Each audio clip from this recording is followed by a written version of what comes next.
La réforme s'annonce délicate. Il s'agit pour les ministres des Affaires sociales réunis aujourd'hui au Luxembourg de trouver un compromis sur la révision de la directive de 96 sur les travailleurs détachés. Paris est à la manœuvre et refuse que les routiers échappent aux règles de détachement. Mais il faudra convaincre les partenaires européens, notamment le Portugal et l'Espagne. Fabien Ecker. Des négociations qui ont valeur de test pour Emmanuel Macron, très offensives dans le dossier des travailleurs détachés. Le président français, pour une fois à l'unisson avec les syndicats. La France a une position plutôt en avant sur ces questions-là. J'espère qu'il finira par y avoir une majorité qualifiée pour qu'on révise cette directive. À travail égal, salaire égal. C'est ça la règle. À Luxembourg, les ministres du Travail des 28 planchent donc sur un compromis. Parmi les sujets sur la table, la durée du détachement ou la date à laquelle une nouvelle directive devra s'appliquer. Mais le principal enjeu des négociations est la question du transport routier. En cause le cabotage, une pratique qui consiste pour un routier européen à opérer dans un autre pays de l'UE rémunéré au tarif de son pays d'origine. Sur cette question, l'Europe est coupée en deux. La France, soutenue par un groupe de 6 pays, veut étendre la directive travailleurs détachés au transport routier afin de protéger leurs transporteurs nationaux de la concurrence des pays à bas salaire. L'Espagne, ainsi que les pays de l'Est comme la Pologne, qui compte 300 000 chauffeurs routiers, sont inquiets. Ils veulent permettre une période de cabotage de 5 à 10 jours avant qu'un routier ne soit considéré comme un travailleur détaché. Hors de question pour la France. La position de l'Espagne sera déterminante. Pour bénéficier de son appui en vue d'un compromis, la France devra peut-être lâcher du lest dans le dossier des routiers. Jeudi, ce sera au tour du Parlement européen d'adopter une position commune.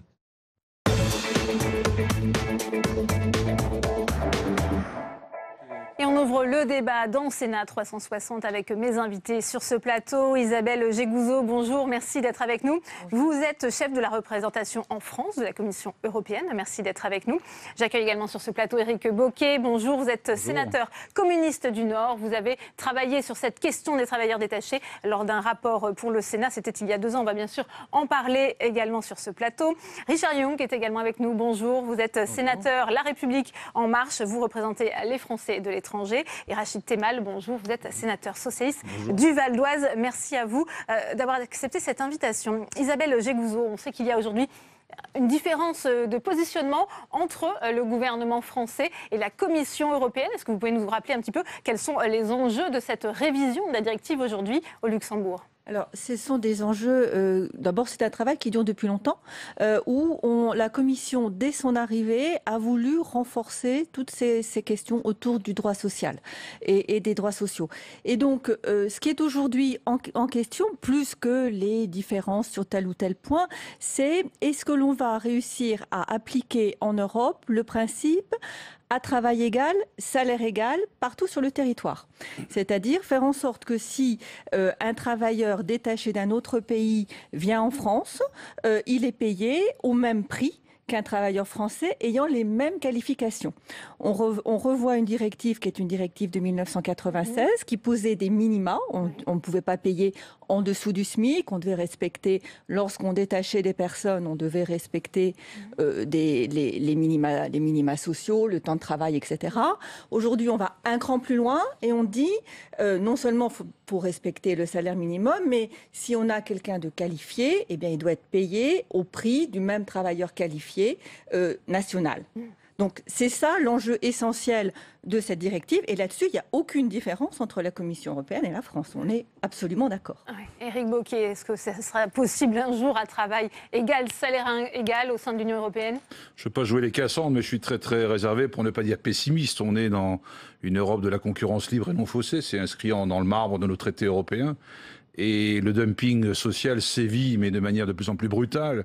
Depuis 1996, il s'est passé beaucoup de choses. Il y a eu le grand élargissement de 2004, où tout à coup on est passé d'un écart de salaire de 1 à 4 entre les pays membres de l'Union, à un écart de 1 à 10 entre le salaire bulgare et le salaire luxembourgeois. Les écarts étaient ceux-là. Alors on sait ce qui se passe. Naturellement, on va aller vers le moins disant, le moins coûtant. Et les conséquences que l'on vit aujourd'hui sont absolument dramatiques dans beaucoup de secteurs économiques. Vous ne faites pas confiance à Emmanuel Macron pour modifier les choses, Éric Bocquet? J'ai beaucoup de défiance par rapport au traité même, aux règles. La directive européenne elle-même, en T96, elle est dans les gènes, les conditions du dumping social. Payer le salaire aux travailleurs dans le pays d'accueil, c'est une chose, mais les cotisations sont dues au pays d'envoi et les écarts sont énormes, on le sait. Et ça, c'est les règles de la directive. Après, dans la vie concrète, il y a toutes les dérives qu'on a pu constater dans les travaux qu'on a menés à la Commission des Affaires européennes. Richard Yung, on sait qu'Emmanuel Macron veut limiter à 1 an la durée autorisée de séjour d'un travailleur détaché dans notre pays et redéfinir au niveau européen ces règles pour mettre fin justement à cette concurrence sociale déloyale. Est-ce qu'il peut convaincre les partenaires européens, Emmanuel Macron?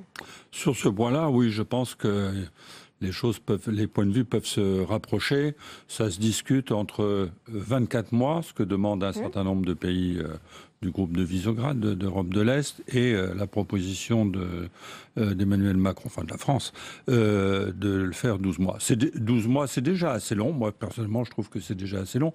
Je crois qu'en pratique, la durée moyenne des détachements est de l'ordre de 40 jours. Donc, entre 4 et 5 mois. Voilà. Donc, vous voyez, on est quand même assez loin. Donc, je pense que là-dessus, il y a possibilité de se rapprocher.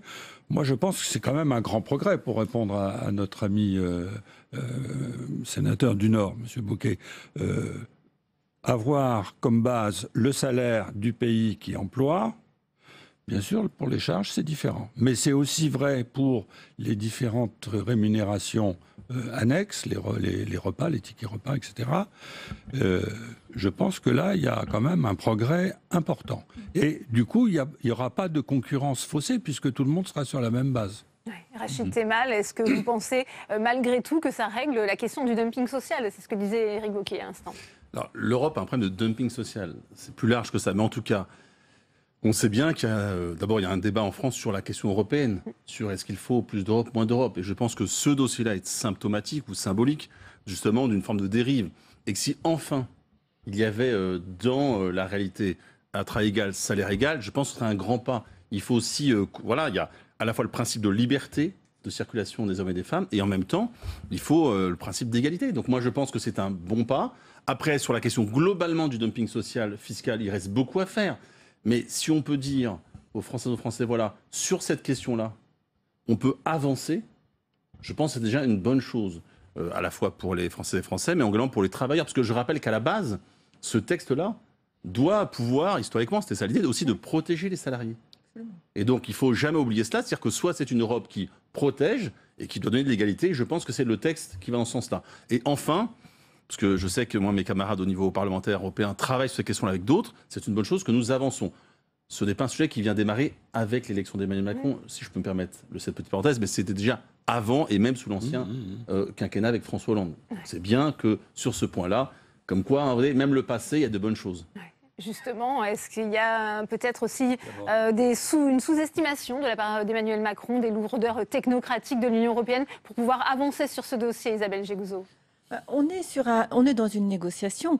D'ailleurs, je crois qu'il faut aussi voir que les choses aujourd'hui, on n'est pas à la fin de l'histoire. On va voir ce qui va sortir du Conseil, mais le Parlement a voté la semaine dernière, devrait voter en plénière très prochainement. Et donc, on aura une position du Conseil, une position du Parlement européen. Ils vont continuer à travailler. Donc, on est dans un processus de négociation.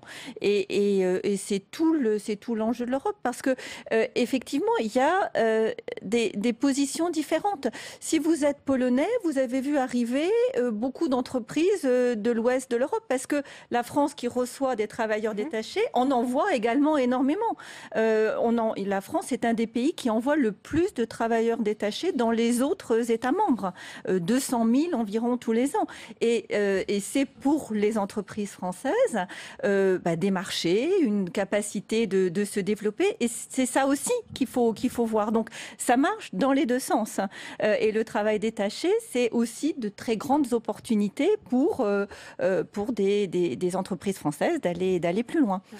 Ça peut être une opportunité aussi, le détachement de ces travailleurs, Éric Bocquet, vous voyez ça? Écoutez, pour une catégorie de salariés hautement qualifiés, bien rémunérés, oui, peut-être que on peut imaginer que ça ait ces effets-là, mais dans la réalité, dans certains secteurs économiques, je pense au transport routier notamment, le BTP, l'agroalimentaire, l'événementiel commence aussi à être touché par ces pratiques illicites de concurrence déloyale.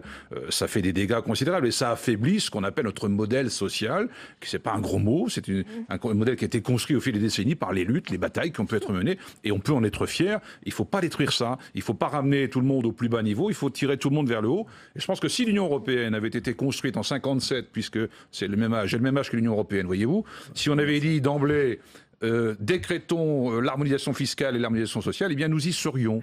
Or, c'est pas ça qui s'est passé. Les traités ont inscrit dans le marbre la concurrence libre et non faussée, et puis les conséquences que l'on vit sont celles-ci. Éric Bocquet, pourtant on nous dit aujourd'hui qu'il y a quand même beaucoup de contrôle de l'inspection du travail en France, que ça a augmenté. On n'est pas non plus dans une zone de non-droit complètement. Non, enfin les contrôles sont largement insuffisants, du fait des moyens insuffisants. Les moyens de l'inspection du travail ont été considérablement réduits au nom de ce qu'on sait, RGPP, etc. notamment. Et donc les moyens, vous savez, un détachement qui dure effectivement une quarantaine de jours, entre la déclaration, la mise en place d'une équipe, un contrôle sur place, eh bien le chantier est terminé et les salariés sont partis. Malheureusement, dans la vie concrète, c'est ainsi que ça se passe. Donc il y a un problème de contrôle effectivement qu'il faudrait renforcer. Les règles, c'est une chose, et après les contrôles pour vérifier leur application. Ouais. Richard Yung, est-ce qu'il faut aménager aussi des modalités spécifiques pour le transport routier? Ça, c'est un secteur sensible du dumping social. Je suis hésitant là-dessus. Je pense que si on ouvre la voie, si on le fait pour le transport routier, et on comprend bien pourquoi c'est un sujet sensible, non seulement pour les pays d'Europe de l'Est, mais aussi pour l'Espagne et le Portugal, qui sont très, très actifs en quelque sorte, et qui ont absolument besoin de transport routier, puisqu'ils ont une frontière, la seule frontière qu'ils aient, c'est à travers la France. Pardon. Donc, je pense que le forcing qui est fait, enfin le fait que ça devienne un des points centraux de la négociation, pose problème. Une des propositions, c'est que on puisse ne pas appliquer les règles pendant 10 jours. Je ne rentre pas dans les détails, mais 10 jours par mois. Donc ça veut dire qu'en fait, on viderait pour presque la moitié de son contenu la nouvelle directive. Donc, à titre personnel, en tout cas, je ne suis pas très favorable à la sortie du transport routier. Ça peut donner des idées à d'autres, pour d'autres secteurs. Oui, Rachid Temal, on sait que le Portugal et l'Espagne vont observer cette question du transport routier de près. Est-ce que vous pensez que Emmanuel Macron, justement, pourra les convaincre ? Je ne crois pas qu'Emmanuel Macron soit Superman. Donc la vie, tout ça est un peu plus compliqué. Ce n'est pas un seul homme qui peut changer l'Europe. En tout cas, nous, ce qu'on doit faire, c'est qu'on ne peut pas dire à la fois on est pro-européen. Il faut que la question sociale et l'alignement par le haut. Je veux dire, on ne peut pas être une puissance économique comme la nôtre et dire que le nivellement se fait par le bas. Donc là, nous avons un pas qui doit être fait. Il reste encore des étapes, mais un pas qui avance. Et je pense que la question des routiers doit être intégrée. On ne peut pas avoir d'exception. On sait bien que les entreprises dans notre pays... qui sont sur ce secteur-là, les chauffeurs, on voit bien la difficulté de leur travail. On ne peut pas leur expliquer qu'on va y rajouter une difficulté supplémentaire. Donc je le dis, il faut que ce soit totalement dans cette directive-là. Et après, j'invite le sénateur La République En Marche à faire en sorte que l'État mette plus de moyens sur les contrôles, parce qu'effectivement, pour l'instant, le budget de l'État sur l'emploi baisse. Donc il serait bien aussi que ce qu'on porte au niveau européen, on l'applique aussi au niveau français, c'est beaucoup mieux. Cette question du transport routier, Isabelle Jégouzot, pourrait faire échouer les négociations, cette tentative de renégociation, de durcissement de la directive sur les travailleurs détachés aujourd'hui ? On est en pleine négociation, on verra ce qui sort tout à l'heure du Conseil. Mais ce que je voudrais dire, c'est que sur les contrôles, vous avez absolument raison. Et qu'un des gros problèmes de cette directive sur les travailleurs détachés, c'est aussi la fraude. Et que pour lutter contre la fraude, il faut effectivement mieux que les administrations coopèrent mieux entre elles. C'est ce qui est déjà... On a fait déjà beaucoup de progrès, il y a déjà beaucoup d'améliorations.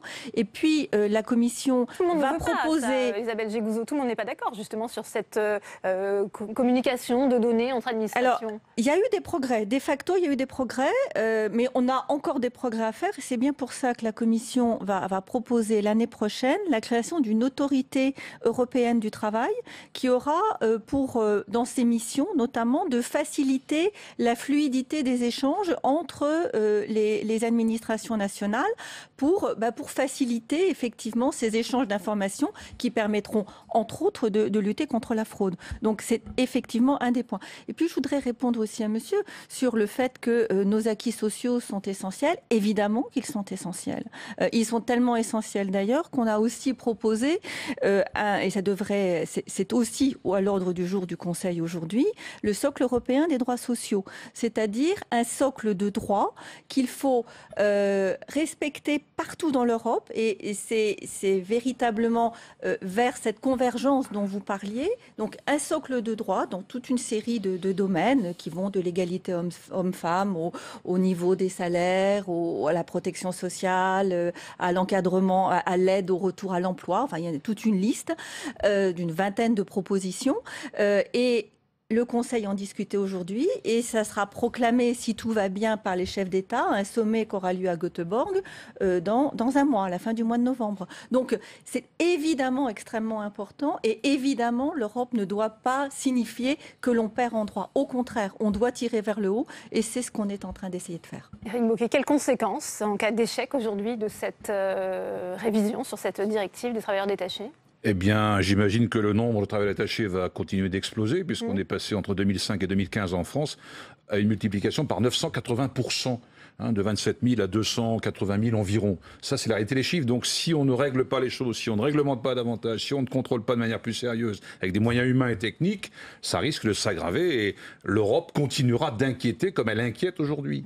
On nous dit toujours, nous, les communistes, être contre l'Europe. On est contre l'Europe de la jungle et de la concurrence déloyale. On est pour l'Europe des coopérations, de la transparence et du progrès social pour tous. Ça prendra du temps, mais décidons-le aujourd'hui et à 20-30 ans, on ira tous vers un objectif supérieur. C'est le contraire qu'on est en train de vivre. Donc si on n'avance pas effectivement dans les négociations, je crains que les choses ne continuent de s'aggraver avec les conséquences politiques que l'on sait. Regardez les votes qui viennent de se dérouler en Allemagne, en Autriche, chez nous. Il y a de l'inquiétude et le renfermement sur soi peut amener à la pire des solutions, celle qu'on a connue dans les décennies les plus noires de notre histoire. Et dans l'histoire plus récente, pour Emmanuel Macron, le Brexit est justement dû aussi à cette question des travailleurs de l'Est qui sont venus occuper les emplois des Britanniques. Ah oui, c'est le plombier polonais, comme il disait. Ouais. Ça, c'est Jacques Chirac, c'est vrai que le problème n'est pas nouveau. Ils s'aperçoivent maintenant qu'il n'y a pas que le plombier polonais, puisqu'il y a maintenant un flux de retour, y compris dans nos propres pays.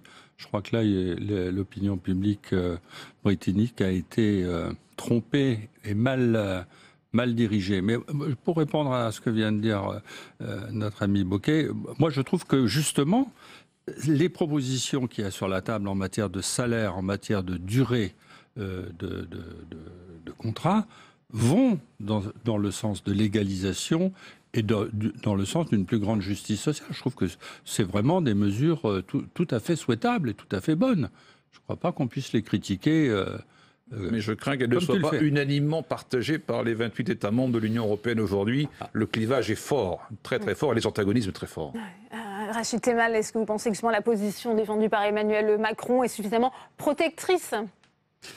Je pense que la position de la France est importante, et d'autant plus que, comme les uns et les autres vous l'avez dit, on voit bien qu'aujourd'hui, à la fois dans nos élections présidentielles il y a moins d'un an, le niveau notamment de l'extrême droite, mais également dans de nombreux pays où on voit que la xénophobie, voire le nationalisme revient, il faut que vraiment chacun prenne conscience, que ce soit les institutions européennes, les différents pays, que là, on est à un moment donné qui peut faire basculer l'Europe. On est là vraiment sérieusement, quand on voit les dernières élections, la question de la Catalogne, la question du Brexit, etc. Donc, à un moment donné, il faut que chacun se dise très concrètement, est-ce qu'on veut encore faire l'Europe ensemble ? Moi, je suis européen convaincu, donc il faut le faire, et ce n'est pas n'importe quelle Europe. Donc, tout ce qui pourra aller dans le niveau en termes de questions sociales, fiscales et territoriales et d'investissement public me paraît dans le bon sens. Et donc on soutiendra chaque fois que c'est nécessaire. Donc c'est pas le problème de savoir c'est Macron, non, c'est la France. Je le rappelle encore une fois, pour les téléspectateurs, ce projet-là a été porté par l'ancien gouvernement, Emmanuel Macron, qui y participait, je le rappelle, a poursuivi. Donc, dans la même forme. Tant mieux. Oui, c'était dans ce sens-là déjà, parce que vous savez qu'au niveau européen, ça prend plusieurs mois, voire plusieurs années, donc ça n'a pas arrivé depuis 6 mois. Donc nous soutenons pour renforcer les droits des travailleurs et une Europe plus juste. Isabelle Jégouzot, vous exposez ce problème aussi de la fraude. Même si on révise cette directive européenne, il y aura toujours des moyens de la contourner. Oui, mais la fraude, elle existe pas qu'au niveau européen, elle existe. Et ce qui est important, c'est de mettre en place les moyens qui permettront de lutter contre. Et c'est ce qu'on fait. Alors, c'est ce qu'on fait d'ores et déjà, puisqu'il y a un texte qui est entré en vigueur il n'y a pas longtemps. On parle beaucoup des textes quand on les adopte, mais moins quand ils entrent en vigueur. Donc celui-là, il est entré en vigueur au printemps dernier pour précisément faciliter la coopération entre les administrations sur ces sujets-là. Et là, c'est un vrai progrès. Et on va, comme je le disais tout à l'heure, proposer en plus cette autorité européenne du travail qui aura pour but de faciliter encore la fluidité de ces échanges. Parce que aujourd'hui, ce que l'on voit et ce que les gens ressentent, et ça je partage tout à fait ce que vous avez dit, il y a un sentiment d'inquiétude qui est fort, mais qui est lié au moins autant largement aux situations de fraude qu'aux situations de travail détaché. Et quand il y a fraude, effectivement, il ne faut pas l'accepter. Donc, il appartient aux États membres de lutter contre ces fraudes. Encore une fois, Éric Bocquet, tous ne sont pas d'accord. Il y a ce risque, vous l'évoquiez, de montée de l'euroscepticisme finalement. Oui, complètement. Et je me souviens d'un déplacement de la Commission des Affaires européennes avec notre collègue Jean Bizet. Il rendait compte de ce déplacement il y a quelques mois et il disait que les autorités polonaises disaient « Écoutez, nous, c'est un avantage compétitif pour nous, point. La messe est dite. » Et donc, partant de ce point de départ-là, vous voyez le chemin qu'il y a à parcourir pour harmoniser par le haut. C'est pas demain la veille. Hein. Qu'est-ce que vous préconisez, vous, justement, pour convaincre la Pologne, par exemple? Revoir les traités européens, travailler dans la solidarité, la coopération mutuellement avantageuse et fixer un objectif ambitieux à 20-30 ans d'harmonisation par le haut. Tant qu'on ne fera pas ça, on sera dans la jungle et les traités, malheureusement, ne combattent pas cette jungle-là.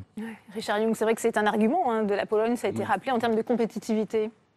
Oui, mais enfin, réviser les traités, chacun voit ce que cela veut dire.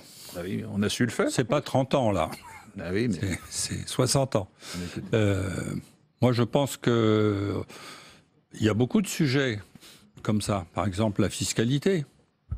On a des fiscalités très différentes. L'Irlande se donne un avantage compétitif en taxant à 8 ou 10, je ne sais plus. Bon, bref, tout ça. On essaye d'avancer, on a toute une discussion sur l'harmonisation fiscale, avoir une base commune pour l'impôt sur les sociétés, etc. Évidemment, tout ça, ça aurait été mieux de le faire en 57, je reconnais, peut-être même après. On ne l'a pas fait, c'est comme ça, et on doit vivre avec l'idée qu'on peut l'améliorer et qu'on y arrivera. Précisément, le socle européen des droits sociaux, c'est exactement ça. C'est se fixer des objectifs de convergence. C'est exactement ça. Permettre aux États de converger sur toute une série de principes, celui du salaire minimum. Alors, c'est pas demain qu'on aura le même salaire minimum en Pologne on a bien vu, et en France. Les difficultés d'harmonisation, notamment avec l'Allemagne pour un SMIC européen. Voilà, on va progresser vers plus de convergence sur un certain nombre de règles basiques. Et c'est exactement ce que l'on est en train de faire. Alors, ça prend du temps, mais c'est normal. Rachid Temal, cette harmonisation sociale, fiscale, vous y croyez? Si on n'y croit pas, il ne faut pas être dans l'Europe. Je pense qu'on doit y croire. Après, il y a des moyens. D'abord, on peut quand même se dire que là, les parlementaires européens ont pu faire avancer des choses. Ça renvoie aussi à une autre question, qui est quand même le mode de fonctionnement, au-delà des traités, de l'Union européenne. Dire à un moment donné, il y a un vote qui est fait pour les députés européens, peut-être que ça peut aussi avoir plus de poids que parfois juste la Commission ou le Conseil. Donc, tout ça doit être regardé. Mais encore une fois, je le redis, c'est-à-dire que si notre président de la République et d'autres aiment faire des discours historiques, plus que jamais, quand on voit ce qui s'est passé ou ce qui se passe sur ces derniers mois, faisons tout pour combattre le nationalisme et la xénophobie. Parce qu'elle revient ou elle relâche, chacun mettra le mot qui vient. Et c'est ça qui est important. Et si dans notre pays, on souhaite aussi avoir un autre discours sur l'Europe, regardons ce que c'est que les investissements européens en France, ce que ça crée comme emploi, et dire que, notamment sur l'investissement, sur les fonds structurels, il y a aussi des choses plus en France. Donc il faut que chacun intègre bien que la France et l'Europe sont indissociables. Et donc dans l'Europe, nous devons, en tout cas nous, notre force politique de gauche, les socialistes, nous combattons effectivement pour cette qualité.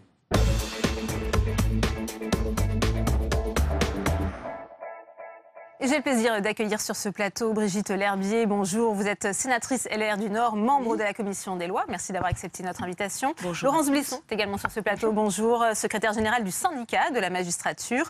Romain Dupéré est également sur ce plateau. Bonjour, vous êtes avocat, animateur du comité juriste En Marche. Merci d'être sur ce plateau. France Bilitsky, bonjour, vous êtes magistrat, président du tribunal de grande instance de Beauvais. Alors avant de débattre ensemble de ces propositions du sénateur Philippe Bas, je vous propose de voir avec Alexandre Poussard les mesures préconisées par la Commission des lois. La justice française est à bout de souffle. Des tribunaux encombrés, des magistrats qui croulent sous les dossiers et des moyens insuffisants. C'est le constat de la Commission des lois du Sénat après une mission d'information de plus d'1 an. Pour relancer le système judiciaire, 2 propositions de loi ont été déposées par Philippe Bas, le président de la Commission des lois. Principal objectif de ces textes, augmenter les moyens de la justice. Il propose une hausse du budget de 5% par an jusqu'en 2022, de créer plus de 13 000 emplois dans l'institution judiciaire et de préserver les crédits pour la justice. Ce budget en hausse permettrait également de rénover l'immobilier judiciaire et de créer 15 000 places de prison. Autre enjeu de ces textes, moderniser l'organisation de la justice, avec une mesure phare, la fusion du tribunal de grande instance et du tribunal d'instance pour créer un tribunal unique de première instance dans chaque département. Alors que Philippe Bas prône une loi d'urgence à inclure dans le budget 2018, la garde des Sceaux Nicole Belloubet se donne jusqu'à l'année prochaine pour faire aboutir sa réforme du système judiciaire. On vient d'entendre, peut-être première question pour vous, France Bilitsky, Philippe Bas qui nous dit la justice aujourd'hui va mal, très mal, elle serait à la fois trop lente, trop complexe, trop peu accessible. Est-ce que vous êtes d'accord avec ce constat ? C'est le reproche en tout cas que nos concitoyens lui font. Lorsque vous êtes justiciable, vous souhaitez finalement, vous avez un procès en justice, vous demandez à votre conseil, l'avocat qui est l'interlocuteur naturel de l'intéressé, combien de temps ça va durer ? Quel résultat est prévisible et combien ça va me coûter? Alors nous ne sommes pas en mesure, nous, au service judiciaire, de répondre nécessairement à toutes ces questions. Mais au moins peut-on jouer sur la durée, notamment à travers les actions de modernisation. Alors, je ne suis pas ici légitime pour parler au nom du ministère, ni pour parler au nom de la justice en général. Je ne représente bien modestement que mon tribunal de Beauvais. J'ai mené, moi, de mon côté, des actions de modernisation. Je peux vous en parler si vous le souhaitez le moment venu. Oui. Sur ce sujet-là, je suis légitime. Ouais. Quel regard portez-vous sur ce constat dressé par le Sénat, Laurence Blisson? Il est sévère ? C'est un constat qui est absolument réaliste. On a une justice qui n'a pas les moyens de fonctionner. Je crois que régulièrement, on a des comparaisons européennes qui montrent qu'il n'y a pas suffisamment de moyens humains, financiers qui sont donnés à la justice. Sauf que ce que l'on voit à la fois dans ce projet, dans cette proposition de loi de Philippe Bas et dans les projets gouvernementaux, c'est une volonté de ci, de là, de rogner sur l'activité judiciaire alors qu'elle est essentielle pour nos concitoyens, et pas tant de donner les moyens suffisants. Par exemple, on a reçu aujourd'hui dans les juridictions hier un questionnaire de la ministre de la Justice concernant les grands chantiers et la possibilité de simplifier la procédure, on comprend. Et derrière chaque ligne de ce questionnaire, ce que l'on voit, c'est que ce sont les droits des personnes qui seront mis en cause au prétexte que finalement on veut évacuer des flux, on veut évacuer des stocks. Et ça, c'est une vision qui en réalité existe à la fois dans la proposition de loi de Philippe Bas et visiblement dans les projets gouvernementaux, qui ne nous satisfait pas. Ce que nous disons, c'est on a besoin dans une démocratie d'une grande justice. Ça veut dire une justice financée, ça veut dire une justice qui a les moyens de fonctionner pour les justiciables, et notamment pour les justiciables les plus précaires, dont les droits malheureusement risquent d'être abîmés par ces projets qui sont véritablement inspirés d'une logique gestionnaire, et c'est ça qu'on conteste. Brigitte Lherbier, est-ce qu'on oublie un peu les droits des justiciables qui vont être sacrifiés avec ces réformes, nous dit Laurence Blisson? Alors, pour me présenter un peu, avant d'être sénatrice là, tout dernièrement, jusqu'au 1er septembre, jusqu'au dernier septembre en question, je dirigeais les études de l'Institut d'études judiciaires de Lille 2 à la faculté de droit. Donc, formation des avocats, des magistrats et des commissaires de police essentiellement dans mon établissement. Vous doutez bien, une universitaire, faut pas compter sur moi pour dire que le droit n'est pas utile, c'est la charpente de la société. Donc forcément, vous allez trouver à mes côtés un défenseur farouche des droits des justiciables, d'autant que je suis adjointe à la sécurité de Tourcoing et dans ma délégation, j'ai la Maison du droit de Tourcoing. Tout ça pour vous dire que le droit, pour moi, madame et monsieur, je vous rejoins complètement. La justice, c'est notre charpente, c'est le pilier de toute vie en communauté, de toute vie sociale apaisée. Et surtout, vous pouvez compter sur moi pour y veiller attentivement. Alors, un tout petit point de détail. C'est vrai que, vous savez, quand vous êtes adjoint à la sécurité, vous recevez des gens en permanence, des élus, reçoivent forcément des citoyens. Et beaucoup de me dire, on a porté plainte et on ne voit rien venir. C'est vrai que les classements sans suite sont énormes. Là, j'ai apporté un peu les chiffres. Sur Lille, au tribunal de grande instance de Lille, on a à peu près 150 000 plaintes déposées au parquet. Et on a encore en poursuite pénale 8800. Vous voyez la déperdition de dossiers. Et c'est ça que les gens souhaitent, c'est savoir. Alors on va peut-être qu'est-ce qu'on va faire réagir Romain Dupéré. Est-ce qu'on peut à la fois raccourcir les délais de traitement pour les justiciables tout en conservant une qualité de justice, un service public de la justice de qualité? Mais écoutez, il faut l'espérer. Je pense que c'est un sujet, et là je rejoins un peu M. Philippe, alors qu'on n'est pas forcément du même camp, si je puis dire, c'est qu'on peut espérer qu'il y ait une certaine concorde sur ces questions, et je ne pense pas qu'il y ait les défenseurs du justiciable d'un côté et les défenseurs d'une rigueur budgétaire dogmatique de l'autre. Il faut essayer de faire avec des moyens qui sont limités dans l'intérêt du justiciable. Il est au cœur de nos préoccupations à tous, je pense des vôtres comme des nôtres. Bon, alors après, effectivement, on essaye d'envisager toutes les possibilités, tout le champ des possibles, et c'est le sens de la démarche de la garde des Sceaux qui s'est adressée aux magistrats par un questionnaire, donc je pense qu'il ne faut pas préjuger de ce qui va en sortir. Elle vous interroge sur quelle est votre expérience des juridictions. C'est quand même important de se nourrir du terrain, et je sais qu'il y a des questions qui notamment portent sur le fait de savoir est-ce que la médiation pré-procès vous paraît utile ou pas. Je ne pense pas que ça préjuge, encore une fois, d'un biais qui soit contre le justiciable. Mais en tout cas, c'est des questions précises qui sont adressées aux professionnels du droit au quotidien pour essayer de trouver un dénominateur commun aux réformes qu'on peut faire dans ce domaine. Alors, je souhaiterais compléter, si vous le voulez bien. Je pense qu'en effet, dans ces questionnaires, il y a des questions extrêmement diverses qui s'adressent à tout le monde. Que néanmoins, il y en a certaines qui concernent la modernisation, l'emploi des nouvelles technologies. Cet emploi est aujourd'hui inéluctable. Vous ne pouvez pas faire autrement. Néanmoins, en effet, comme il a déjà été souligné, il s'agit de moyens techniques. Et la technique est asservie à une fin, qui est de rendre la justice au nom du peuple français, c'est-à-dire dans l'intérêt des gens. J'ai une expérience professionnelle. Voyez-vous, il y a quelques années, je dirigeais le pôle pénal du tribunal de Béthune, dans le Pas-de-Calais. Nous avons numérisé la totalité des dossiers, de l'entrée, c'est-à-dire du bureau d'ordre, jusqu'à la sortie, c'est-à-dire l'exécution des peines. C'est un chantier qui a marché. Pourquoi ? Aujourd'hui, le tribunal de grande instance de Béthune fait figure de référence. Et j'y ai modestement, me semble-t-il, contribué. Ça a marché pourquoi ? Parce que c'était dans l'intérêt de tout le monde. Dans l'intérêt des avocats, qui pouvaient, en obtenant la copie plus rapidement de volumineux dossiers, copie numérique, défendre au mieux les intérêts de leurs clients. Dans l'intérêt des greffiers, des agents de greffe, qui se voyaient ainsi décharger des tâches fastidieuses de reprographie. Dans l'intérêt aussi des magistrats du tribunal, tout simplement, qui pouvaient avoir une perception plus fine des choses. Je vous donnerai un exemple tout simple. Nous avons jugé en 2016 une affaire de Rix, une bagarre, concernant 5 protagonistes qui avaient fait l'objet d'un dossier d'information judiciaire. L'une des armes employées était un nunchaku. Et à l'audience, plus aucun prévenu ne voulait reconnaître, alors que ça avait été le cas au cours de l'instruction, que le nunchaku avait été utilisé par l'un d'eux. Eh bien, j'avais mon ordinateur à disposition, j'ai introduit le mot-clé nunchaku. En 3 secondes, j'ai réussi à obtenir le procès-verbal qui était contenu quelque part dans 10 tomes de dossiers volumineux. Donc c'est un avantage certain. À mon avis, il n'y a pas nécessairement d'incompatibilité entre la technique et l'intérêt pour les gens.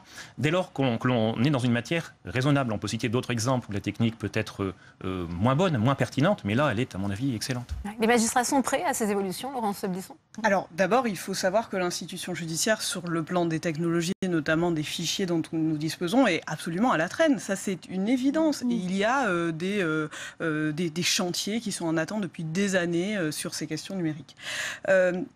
Il faut... Oui, utiliser certaines technologies, il faut aussi avoir une réflexion derrière. Lorsque l'on lit, par exemple, dans ce questionnaire, qu'il est question de savoir si les magistrats seraient favorables à ce que la visioconférence soit utilisée de manière systématique par principe, sauf décision du juge. Lorsque l'on voit qu'il serait possible, par exemple, de considérer que lorsqu'un citoyen saisit un juge et qu'il ne le fait pas par Internet, sa demande est irrecevable. C'est-à-dire qu'elle ne peut pas être examinée par un juge. On voit bien là une pente qui est pour nous dangereuse parce qu'elle consiste à utiliser des technologies pour déshumaniser la justice et ça, nous ne le souhaitons pas. Et si ces possibilités-là sont dans ce questionnaire, si l'un des mots les plus récurrents, mon collègue évoquait cet exemple d'un nunchaku, si on faisait la même recherche sur ce questionnaire, on verrait à peine d'irrecevabilité dans à peu près toutes les questions. Qu'est-ce que ça veut dire à peine d'irrecevabilité? Ça veut dire fermer la porte au justiciable, fermer la porte du tribunal et lui dire non. La justice n'examinera pas votre contentieux. D'une certaine manière, elle le laisse à la porte. Et ça, c'est ce que nous ne voulons pas dans l'utilisation de ces technologies. Oui. Par contre, voyez, l'audition des enfants abusés sexuellement, par exemple. Heureusement qu'on a des nouvelles technologies pour enregistrer au commissariat les auditions, pour ne pas... L'humain rejoint la pratique, parce que ça évite forcément de devoir répéter, que l'enfant évite de répéter tout ça. Et ça devient un vrai calvaire quand il est obligé de redire et redire tout ce qu'il a vécu. Là, on est au contraire, on a simplifié les choses, on l'enregistre une fois pour toutes et ça sert toute la procédure par la suite. Ce genre de choses, on peut le réitérer très souvent. Ça pourrait servir à alléger un peu, justement, avec les enregistrements une fois pour toutes des déclarations des uns et des autres. Ça peut être une formule comme une autre. Ouais, Romain Dupéré, on sait que l'argent, c'est souvent le nerf de la guerre. Alors, la commission des lois du Sénat a validé une progression des crédits de 27,6% de 2018 à 2022. Ça fait à peu près 5% en moyenne par an pour atteindre à la fin du quinquennat d'Emmanuel Macron 11 milliards d'euros. Est-ce que vous pensez que le gouvernement sera d'accord avec cette proposition de sanctuariser ces budgets ? Écoutez, je rêverais qu'on puisse lui donner satisfaction aussi facilement que cela. Malheureusement, il faut composer aussi avec les autres priorités qui sont celles de l'État. Bon, c'est vrai qu'il y a un effort budgétaire qui a été entamé il y a quelques années déjà, qui est poursuivi dans un contexte budgétaire qui est très difficile. C'est quand même 3,8% d'augmentation qui sont proposées dans la loi de finances qui est actuellement débattue. Donc c'est un effort qu'il va falloir poursuivre. Il ne s'agit pas du tout de dire que les moyens sont suffisants. Et c'est un effort qui doit s'accompagner évidemment de réformes plus structurelles qui passeront par le numérique notamment, mais pas que par ça. C'est pour ça qu'il y a 5 chantiers différents. Le numérique en est un, mais il y en a 4 autres qui ont été lancés. Mais c'est pour ça qu'effectivement, nous serons là aussi vigilants pour que cet effort budgétaire il soit poursuivi dans la durée et que les fonds soient alloués de manière utile également. Quand on regarde, madame, si vous me permettez, quand on regarde les chiffres, la France dédie peu de moyens à son système judiciaire comparé aux autres États. Elle est à la 14e place sur 28, avec 72 € par habitant et par an consacrés à la justice, alors que l'Allemagne, c'est 2 fois plus, 146 € par an et par habitant. Donc c'est une nécessité de mettre en avant la justice. C'est pas pour faire plaisir aux magistrats ou à qui que ce soit, c'est parce que ça devient plus que flagrant. Il faut mettre en avant la justice. Ouais. Alors, Franck Bielitzki, je voudrais vous entendre sur un point aussi. Parmi les propositions de Philippe Bas, il y a la disparition des tribunaux d'instance et de grande instance. Leur répartition, finalement, des rôles est perçue comme complexe. Et ces deux instances pourraient disparaître, finalement, au profit d'un tribunal de première instance unique. Comment accueillez-vous cette proposition ? Avec écoute. J'attendrai de voir. Moi, vous savez, je suis pragmatique. Si le Parlement adopte une telle disposition, bien entendu que nous l'appliquerons. Aujourd'hui, je suis président du tribunal de grande instance de Beauvais. Il y a 3 départements dans l'Oise. Compiègne, Beauvais et Senlis. Ils ont tous les 3 leur utilité. Il y a aussi des tribunaux d'instance qui ont également leur utilité. Et de toute manière, il n'entre pas dans les pouvoirs de quelques ministres de faire disparaître le contentieux, qu'il faudra toujours traiter. Donc, tout ce que je puis dire à mon niveau, bien modeste, de président du tribunal de Beauvais, est de dire que si nous allons dans ce sens-là, eh bien, nous travaillerons en concertation plus étroite avec mes collègues de Senlis et de Compiègne. Laurence Bisson. Alors, au syndicat de la magistrature, nous sommes opposés au tribunal de première instance. C'est une mauvaise une fausse bonne idée en réalité que cette centralisation dans une juridiction, notamment des pouvoirs d'organisation, puisque c'est ça ce qui se passe derrière, c'est confier aux chefs de juridiction des pouvoirs d'organisation qui seront des pouvoirs majeurs, puisqu'ils pourront déterminer que tel ou tel lieu de justice accueillera tel ou tel contentieux. Et donc, par exemple, imposer aux fonctionnaires, aux greffiers, aux magistrats de siéger ici ou là. Ça veut dire une fragilisation de l'indépendance de la justice et ça veut dire aussi une fragilisation de la proximité de la justice. Aujourd'hui, les tribunaux d'instance, ce sont les tribunaux de la proximité qui ont à traiter de contentieux, encore une fois, qui importent dans la vie très quotidienne des gens et notamment des gens en situation de précarité. Ce qu'il y a derrière le tribunal de première instance, c'est aussi le risque de fermeture de site, parce qu'une fois qu'on aura retiré un certain nombre de contentieux, il sera beaucoup plus facile de faire une carte judiciaire qui ne dit pas son nom. Et c'est aussi contre ça que nous nous mobilisons au syndicat de la magistrature. Et je tiens à dire que le projet de tribunal de première instance, il avait été porté un temps par Christiane Taubira, il avait été envisagé, et que l'ensemble des professionnels de justice s'y étaient opposés, et ça avait abouti au retrait de ce projet. Je crois qu'il n'est surtout pas temps d'aller dans ce sens-là, mais que par contre, il faut arrêter d'essayer de faire des économies de bout de chandelle, d'essayer de transformer la justice en centre d'intérim. Ce qu'il faut, ce sont des moyens. Ça vous fait réagir peut-être quand même, ce que vient de dire Laurence Blisson, transformer la justice en centre d'intérim. Ah bien sûr, c'est pas du tout l'idée. Donc là, il y a 5 chantiers qui ont été initiés. L'un d'eux porte effectivement sur l'organisation de la justice sur le territoire. Il a été confié à deux anciens présidents de la commission des lois, Philippe Houillon et Dominique Rimbourg. Si vous voulez, si l'idée, ça avait été de dépouiller le territoire de ces juridictions, on n'aurait pas fait appel à ces personnes-là. Bon, je suis sûr qu'ils auront à cœur de vous entendre. Et je pense que l'idée, c'est d'être un peu inventif. C'est pas du tout de fermer. Le Premier ministre l'a dit à Nantes quand il a annoncé les chantiers. Il l'a redit devant la Convention des avocats où il y avait 5000 avocats dans la salle la semaine dernière. Le maillage restera celui qu'il est. Ensuite, il faut être inventif sur les attributions de chacune de ces juridictions. Parce qu'il y a des contentieux du quotidien, le droit pénal, le droit à la famille, le droit du travail, c'est des contentieux du quotidien qui doivent être proches des Français. Il y a des contentieux qui sont très spécialisés, très techniques, qui n'ont pas lieu d'être partout maillés sur le territoire de manière aussi dense. Et donc l'idée, c'est peut-être de dire, écoutez, ça c'est une compétence qui, dans la région, va être attribuée à tel tribunal ou à telle cour d'appel. Et vous savez, maintenant, il y a des régions qui étaient beaucoup agrandies où il y a 4 cours d'appel. Parfois, il y a aussi des endroits en France, entre Nancy et Metz, où il y a 2 cours d'appel à 57 km de distance. Alors, est-ce que les deux doivent avoir les mêmes compétences ou est-ce qu'il n'y a pas des doublons? On ne pourrait pas dire celle-ci sera le pôle d'excellence de tel droit et l'autre de tel autre. Donc nous, c'est plutôt dans ce sens-là qu'on voudrait réfléchir ensemble à la redistribution, au redéploiement de la justice sur le territoire. Oui, François Bézissi, pardon. Oui, je voulais juste ajouter que j'ai appliqué la réforme de la carte judiciaire en 2010 au tribunal de Dunkerque. Nous avons absorbé un tribunal, celui d'Hasbrook, qui représentait la moitié de notre poids. Il n'y a pas de secret pour réussir une réforme comme celle-là. Je pense qu'elle a été correctement menée. Toujours des points d'insatisfaction, mais je pense qu'elle a été correctement menée. Et la méthode, c'est la concertation et le pragmatisme, c'est-à-dire laisser le plus possible de marge de manœuvre aux acteurs de terrain. Si vous commencez à centraliser, à piloter depuis Paris ce qui se passe à Auch, vous n'y arriverez pas. Je pense qu'il faut laisser des marges de manœuvre importantes. C'est le travail des parlementaires, bien entendu, de le faire. S'il en va autrement, eh bien tant pis.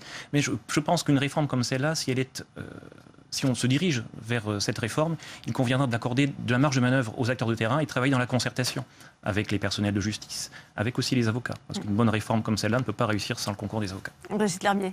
Oui, moi je pense que le lieu, à la limite, est peu important. Ce qu'il faut, c'est avoir du personnel, avoir des acteurs, comme vous disiez, monsieur, autour du juge, ça c'est un fait, mais aussi avoir un nombre de juges suffisant pour venir à bout de toutes les demandes qui sont faites et elles sont... Alors le Sénat propose justement que 500 postes de magistrats et 900 postes de greffiers qui sont vacants seront pourvus sur les 5 ans. Je pense que c'est plus que nécessaire. Si on regarde un peu sur l'île, par exemple, partout, il y a théoriquement, par exemple, magistrat du siège, il doit en avoir théoriquement 91 et il n'y en a que 85. Magistrats du parquet, ils doivent être 35, il y en a 32. Fonctionnaires divers, ils doivent être 219 et il y en a 210. Ça paraît peu important des chiffres, mais quand on voit l'activité judiciaire de chaque juge, le fait qu'un collègue manque dans son activité, forcément, il est vite encombré, il est vite surbooké, et la distance se creuse entre le justiciable et la réponse pénale ou civile, parce que c'est par manque de temps. Alors, évidemment, il y a besoin de ces moyens, mais c'est aussi important le lieu d'implantation d'un tribunal. Et c'est important qu'il puisse y avoir une proximité, même lorsqu'on est en appel. Les mouvements qu'on connaît aujourd'hui, je dirais encore une fois, les projets laissent penser qu'on est dans ce sens-là, ce sont des mouvements qui consistent à dissuader les gens de faire appel. Et donc, plus la juridiction d'appel sera éloignée physiquement, plus ce sera compliqué, parce qu'il faut pouvoir avoir un avocat qui sera compétent et qui pourra plaider devant la cour d'appel, qu'il faudra pouvoir se rendre à des audiences, etc. Et il faut avoir conscience que pour nos concitoyens, ces moments de justice sont des moments importants. On ne peut pas avoir finalement une vision un peu éthérée qui consisterait à dire il y a trop de cours d'appel aujourd'hui ou il y a trop de TGI, et ce serait aussi simple que ça. Je crois qu'il faut vraiment avoir à cœur de ne pas chercher à faire des économies sur le dos des citoyens, mais qu'il faut au contraire se dire quelle justice voulons-nous pour notre démocratie aujourd'hui, notamment parce que la justice, c'est la protection des droits, c'est la protection souvent des droits des plus faibles, et c'est ce qui est, comme vous l'avez dit tout à l'heure, effectivement au socle de notre vie commune. Absolument.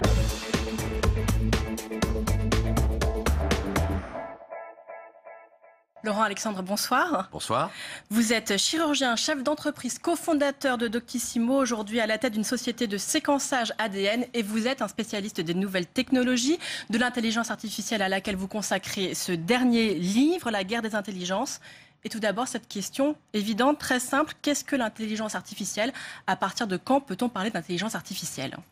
L'intelligence artificielle, c'est un système qui réalise mieux que l'homme des tâches intellectuelles qui étaient réservées au cerveau biologique des humains jusqu'à maintenant. Et cette intelligence artificielle, elle est déjà présente dans le monde qui nous entoure. Dans quel exemple concret, par exemple? Les voitures autonomes, les applications qu'il y a sur nos téléphones portables sont déjà le fruit d'intelligence artificielle. Ce sont des intelligences artificielles qui ne fonctionnent pas comme l'intelligence humaine. Elles n'ont pas conscience d'elles-mêmes, elles ne savent pas ce qu'elles font, mais elles sont capables de conduire mieux que nous des voitures autonomes, elles sont capables de faire un diagnostic cancérologique dans certains domaines, mieux que les meilleurs cancérologues au monde. Et oui, c'est ce que vous nous expliquez dans votre livre. Nous sommes au début d'une révolution, d'un changement de civilisation, avec ses risques et ses promesses. Et du côté des promesses, vous venez d'en parler, il y a toutes ces promesses médicales. Dans votre livre, vous parlez des cancers de la peau, de l'orthodontie, vous parlez de beaucoup de promesses médicales, ainsi de suite. Oui, il y a plein de domaines où l'intelligence artificielle progresse et elle va nous permettre de réaliser des choses incroyables. Pour mesurer la vitesse à laquelle elle progresse, le meilleur exemple, c'est de voir ce qui s'est passé sur le jeu de Go. Le logiciel développé par Google, AlphaGo, qui avait battu le champion du monde du jeu de Go, a lui-même été battu par la nouvelle version de Google par 100 parties à 0. C'est-à-dire la toute dernière version de Google, au bout de 4 mois de redéveloppement, a gagné par 100 à 0 contre la version qui avait terrassé le champion du monde. On voit que l'intelligence artificielle galope et que les intelligences artificielles arrivent à battre des intelligences artificielles qui battent l'homme. On est dans une course des intelligences artificielles vers toujours plus de puissance. Il y a d'ailleurs une spécificité au jeu de Go, vous l'expliquez dans votre livre. Ce n'est pas du tout la même chose que les échecs, qui est un jeu vraiment mathématique. Dans le jeu de Go, il y a de l'intuition. Oui, tout à fait. Et d'ailleurs, le champion du monde du jeu de Go, Kiji, a avoué, après avoir été écrabouillé par Google, que ça avait été une expérience quasi métaphysique pour lui, qu'il avait été bouleversé, qu'il avait compris le jeu de Go sous un jour totalement différent et que le logiciel de Google lui avait permis de comprendre un niveau de complexité qu'il n'imaginait pas possible. On voit que même une intelligence artificielle qui n'a pas conscience d'elle-même est capable de nous bouleverser, est capable de création, est capable d'inventer des choses et à une vitesse qui défie l'entendement, parce que les hommes ont mis 3000 ans pour progresser au jeu de Go et la nouvelle version d'AlphaGo a été construite en quelques jours. Et ça ouvre des perspectives incroyables, très inattendues. Par exemple, si on reste sur le domaine de la santé, les géants du numérique, les GAFA comme on dit, travaillent aujourd'hui pour Microsoft à l'éradication du cancer. Facebook, nous le racontez-vous, à l'éradication de toutes les maladies humaines, horizon 2100. Oui, tout à fait. La santé, c'est beaucoup de données. Hein. Le séquençage ADN d'une tumeur, par exemple, c'est 20 000 milliards d'informations pour chaque malade. Donc, il y a des montagnes de données qui sont créées aujourd'hui dans le dossier médical de chaque malade. Et les géants du numérique américains, Google, Apple, Facebook, Amazon, et puis les Chinois, Baidu, Alibaba, Tencent, Xiaomi, sont tous en train de rentrer dans la santé. Et ils vont devenir probablement des acteurs majeurs dans les 20 ou 30 années qui viennent du monde de l'éducation et du monde de la santé. C'est un challenge énorme pour nos hôpitaux, pour les médecins et pour les professeurs. Il y a un risque, si nous ne faisons pas attention, que nous ayons demain 2 grandes sidérurgies, la santé et l'éducation, avec l'arrivée des géants du numérique qui sont, avec leurs intelligences artificielles, bien plus performants que nos bureaucraties, même si elles font des choses très bien par ailleurs. Effectivement, c'est un problème géopolitique. Dans tout cela, l'Europe est très mal placée par rapport à la Chine et par rapport aux États-Unis, à la Silicon Valley. Pourquoi ? Alors, l'Europe a raté le coche, elle n'a pas vu arriver l'intelligence artificielle, comme elle n'a pas vu arriver les téléphones, les smartphones, hein, les téléphones portables intelligents. L'Europe était leader il y a 10 ans. Il y a 10 ans juste, sortait l'iPhone 1. Et Apple n'existait pas dans le monde du téléphone portable. Google n'était pas encore rentré, n'avait pas créé Android. Nokia, un Européen, avait 55% du marché mondial du téléphone portable. Nokia est mort. 100% des téléphones portables sur Terre fonctionnent soit sous Apple, soit sous Google Android. L'Europe a été écrabouillée. La Chine s'en sort, elle a des géants du numérique aujourd'hui. Hein. L'éditeur de WeChat, qui s'appelle Tencent, est la 10e plus grosse entreprise au monde en termes de valeur. Mais l'Europe n'a rien. Elle n'a que des crapauds numériques face aux géants chinois et américains. Et vous êtes très inquiet pour l'Europe et vous êtes très sévère à l'égard des politiques dans votre livre, des politiques qui pour vous sont des analphabètes de la technologie. Alors il y en a un seul que vous sauvez, c'est Emmanuel Macron tout de même, qui pour vous est technophile. Il n'y a pas qu'Emmanuel Macron, Olivier Véran, Monsieur Blanquer, Mounir, Moujabi, etc. sont des gens qui ont une bonne culture numérique. Et qui, donc En Marche tout de même. C'est vrai que c'est là qu'il y a le plus de gens qui connaissent l'intelligence artificielle, mais il y a aussi des gens qui sont pas mauvais. Quelqu'un qui n'a pas beaucoup la cote en ce moment, comme Jean-François Copé, est un très bon connaisseur de l'intelligence artificielle, Xavier Bertrand également. Donc non, il y a un réveil des politiques, mais maintenant il faut qu'on galope, parce que comme on a perdu la première guerre, on le voit bien avec les géants du numérique, et qu'on est mal barré en termes d'intelligence artificielle, on risque vraiment d'être déclassé sur le plan industriel et technologique si on ne se réveille pas très vite. Et puis on a une deuxième bataille à mener, c'est la bataille de l'école. C'est que l'école aujourd'hui n'a pas réalisé que l'intelligence artificielle arrive, et l'école de 2017 est en train de former nos enfants à des métiers où ils vont être laminés, écrabouillés par l'intelligence artificielle. Il faut changer radicalement le management à l'éducation nationale. Il faut que l'éducation nationale intègre des spécialistes de l'intelligence artificielle pour comprendre comment et surtout vers où il faut envoyer nos enfants dans les années qui viennent, parce que les enfants qui sont rentrés en maternelle le mois dernier, en septembre 2017, ils seront encore sur le marché du travail en 2070. Et je peux vous promettre que l'éducation nationale de 2017 ne forme pas nos enfants et nos petits-enfants à être compétitifs vis-à-vis de l'intelligence artificielle en 2070. D'ailleurs, vous dédiez à votre livre à Mounir Majoubi et à Jean-Michel Blanquer, le ministre de l'intelligence biologique, dites-vous. Donc, vous le dites, si l'école ne prépare pas les enfants d'aujourd'hui à la révolution de demain, eh bien, ils seront inemployables. Est-ce que, pour vous, l'avènement de l'intelligence artificielle est synonyme de fin du travail, pour certains, de fin du travail tel qu'on le connaît aujourd'hui? Le débat est ouvert aujourd'hui. Alors aujourd'hui, il n'y aura pas de fin du travail parce que l'aventure humaine ne fait que commencer. Vous avez probablement vu les projets d'Elon Musk, le fondateur des automobiles Tesla, le projet de Jeff Bezos, le propriétaire d'Amazon, de conquérir le cosmos. Et ils estiment qu'il faut des milliers de milliards d'hommes pour développer les projets spatiaux dans la galaxie. L'aventure humaine ne fait que commencer, donc le travail ne mourra jamais.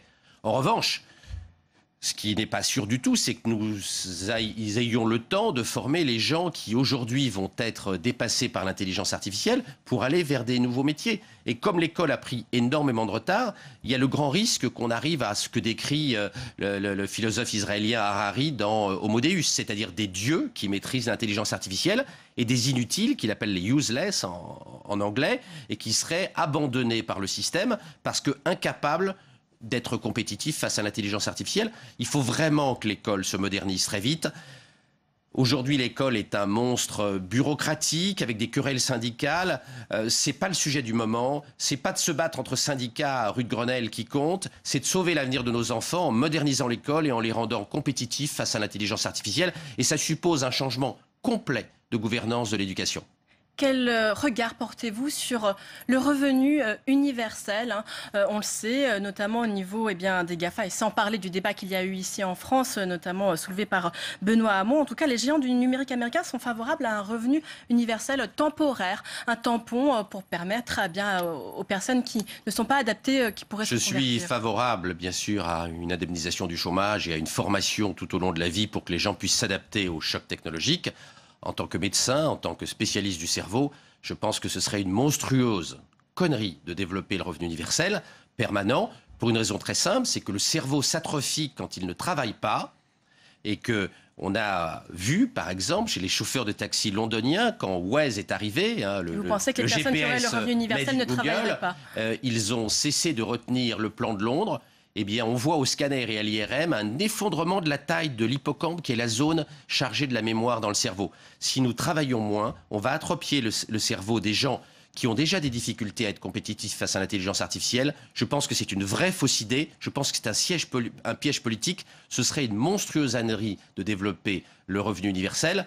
On aurait simplement des publics de plus en plus fragiles et de plus en plus incapables de rentrer sur le marché du travail parce qu'ils auraient de réelles atrophies du cerveau. Il faut au contraire réformer le système de formation, éduquer les gens, les rendre compétitifs face à l'intelligence artificielle. Il faut développer le cerveau et pas mettre les gens au rebut, au revenu universel.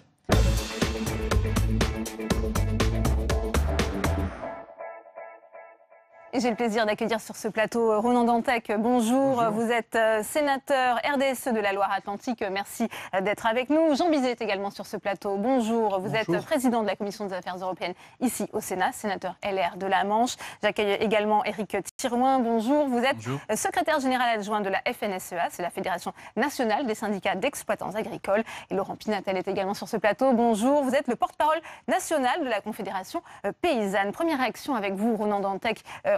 Noura Hamadi nous a expliqué les raisons de ce report. Est-ce qu'il faut prendre ça comme une bonne nouvelle ou une décision plutôt inquiétante? On ne veut pas trancher sur cette question du glyphosate. Moi, j'ai l'impression qu'on avance dans le bon sens. On a maintenant sur la table quelque chose qui commence à se dessiner.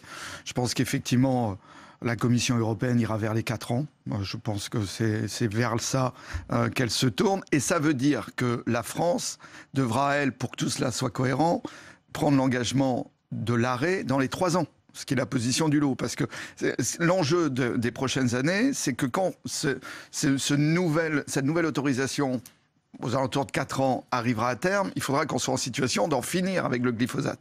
Et on en finira avec le glyphosate parce qu'un certain nombre de pays en auront fini avec le glyphosate. Donc je pense que les 4 ans pour le renouvellement, avec l'arrêt en France de l'utilisation à 3 ans, qui est la position de Nickel Hulot, ça me semble quelque chose d'assez cohérent, qui commence à se dessiner. Et puis, dans cet excellent papier d'introduction de votre confrère, je crois qu'il ne faut pas oublier aujourd'hui qu'en Allemagne, les Verts négocient avec la CDU. Ça m'étonnerait que la question du glyphosate soit absente de l'accord final et plutôt dans le sens de la sortie du glyphosate en Allemagne aussi. Oui. Jean Bizet, c'est la voix de la sagesse qui a parlé ce matin. C'est un compromis raisonnable. On va vers la bonne voie. C'est ce que nous dit Ronan Dantec. Non, vous me permettrez de ne pas être sur la même voie que mon collègue. Et je voudrais dire que Noura Hamadi a dit une chose vraie, à savoir que la comitologie, c'est un processus assez complexe et que je vous renvoie à la proposition de résolution que la Commission des Affaires européennes du Sénat, il y a 8 jours, a voté à l'unanimité. Il faut revoir un petit peu ces modalités de détermination des majorités qualifiées, mais elles relèvent du traité de Lisbonne. Donc vous voyez la complexité juridique également qui s'ensuit. Par contre, là où Noura Hamadi a tort, ce n'est pas un problème de santé publique. C'est tout simplement... C'est tout le débat, Jean-Michel. C'est tout le débat. Nous sommes dans un débat de société. C'est un débat de modèle de développement agricole. C'est tout. Parce que quand vous regardez la vie... Donc ça veut dire que vous remettez en cause l'OMS qui a classé cancérogène? Non. C'est pas l'OMS. C'est le CIRC. C'est qu'une branche de l'OMS qui dit potentiellement cancérigène. J'ajoute... Regardez ce que dit l'agence Reuters sur le sujet, que ce n'est pas tout à fait ce qu'il avait dit il y a quelque temps. Deuxièmement, ça peut être potentiellement cancérigène, au même titre que la charcuterie, au même titre, si vous voulez, que certains alcools, et au même titre que le café, si vous voulez. Donc il faut relativiser. Nous sommes dans un débat de société en ce qui concerne le modèle agricole français ou européen, et ce n'est pas un problème de santé publique. Voilà. Laurent Pinatel. Et nous sommes sous l'autorité de l'émotion publique. Laurent Pinatel. Ouais, non, juste une réaction par rapport à la comparaison entre le glyphosate, la charcuterie et le café. Moi, ça me paraît quand même un peu léger. Regardez les études. Je finis juste. À la limite, les gens qui consomment de la charcuterie, ils achètent de la charcuterie. Les gens qui consomment du café, ils achètent du café. Les gens qui consomment du glyphosate, c'est pas marqué dessus. Donc, à la limite, si on considère des céréales produites avec. C'est pas marqué dessus. Donc, alors, si on veut poursuivre la proposition de Monsieur Bizet, allons sur l'étiquetage. Nous, il nous semble qu'effectivement, c'est un problème. Et on est d'accord avec Jean Bizet. C'est un problème de développement agricole. C'est un problème de quelle agriculture on veut et avec quels paysans. Et à quoi sert l'agriculture? Est-ce que ça sert à amasser des profits pour les fermes multinationales, comme Monsanto, comme Bayer, ou est-ce que ça sert vraiment à nourrir la population? Nous, on est tous, moi je suis paysan, j'ai utilisé du glyphosate. Il y a plein de paysans qui ont utilisé du glyphosate. On ne naît pas avec une conscience avertie, on apprend, on découvre les choses. Il y a plein de paysans qui aujourd'hui utilisent du glyphosate. Il faut reconnaître que ce produit est dangereux pour leur santé en premier lieu, pour la santé des concitoyens, et il faut se donner les moyens de sortir très très rapidement du glyphosate, de cette dépendance qu'ont les paysans, et de faire en sorte que les produits qu'on va proposer à la consommation, aillent plus dans une sens de nourrir correctement que de potentiellement empoisonner, quoi. Ouais. Avant de vous donner la parole, Éric Thirouin, je vous propose justement d'écouter Nicolas Hulot. Il a été entendu hier par les sénateurs sur le projet de loi hydrocarbures, mais il a également répondu sur cet aspect santé publique. À Tam Trani, on l'écoute. Encore une fois, il y a une convergence d'éléments, d'informations qui tendent à prouver que cette molécule n'est pas innocente, sur l'environnement et sur la santé.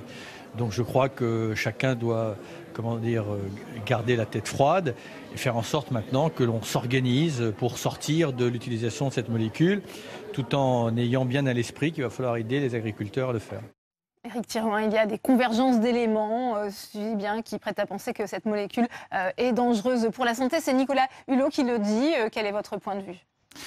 Effectivement, Nicolas Hulot est ministre, il est politique, il dit cela.